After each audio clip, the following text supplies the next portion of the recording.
থ্ৰিএড নিউজত সকলোকে স্বাগতম জনাইছোঁ। গোৱালপাৰা জিলাৰ লক্ষীপুৰ আৰক্ষী থানাৰ অন্তৰ্গত ভাই ভনী মাল্লাপাৰা গাঁৱত সংঘটিত হৈছে এক অনাকাংক্ষিত ঘটনা। জানিব পৰা মতে গাঁওখনৰ শিৱচৰণ মাল্লাৰ পত্নী মণিকা মাল্লা নামৰ ৩৫ বছৰীয়া মহিলাগৰাকীয়ে আজি পুৱাৰ ভাগত নিজৰ ঘৰতে ৰিফ্ৰিজাৰেটৰৰ লগত বিদ্যুৎপৃষ্ট হৈ মৃত্যু হৈছে।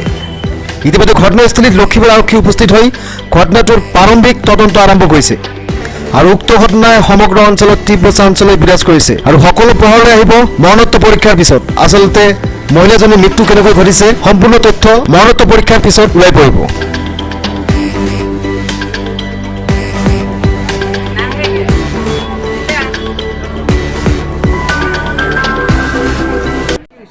মাৰ মুখৰ পৰা তেজ ওলাই আৰু বেমাৰ আছে কেইদিনমান। কালি পাপাক কৈছে এনেকৈ কথা।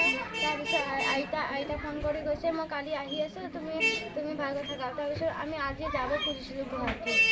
আজি পুৱাৰ ঘটনা পুৱা উঠি কিনে চাইছিলোঁ কি মা এনেকুৱা আছে। তুমি ক'ত আছিলা? তাৰপিছত আমি শুই আছিলোঁ ইয়াতে বিচনাত। শুই আছোঁ, ৰাতিপুৱা উঠি চাইছোঁ কি মা এনেকৈ মাক মাতিছে, মাক কি হ'ল তুমি খাৰা হৈ আছা? তাৰপিছত মা নাই মুখৰ পৰা মাতি নিদিয়ে। তাৰপিছত আইতাক ফোন কৰিছোঁ, মা ফোন কৰিছোঁ।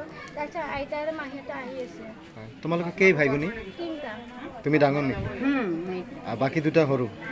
এই যে এই দুইটা कि 9 बजे दिन का सवेर में सवेरे हाँ। क्या सुना आपने? हम सुना है कि उसके घरे लड़का बच्चा रोता है, अच्छा तो हम आए के देखा क्या हो गया रोता है। हाँ ये हमारे भाई दारू उरू खाता है, मारपीट करा है, नका दौड़ के आया। अच्छा। आए के देखता है ओकर माँ ऐसे ही खड़ा है। आपको क्या लगता है ये हमार भतीजा वो।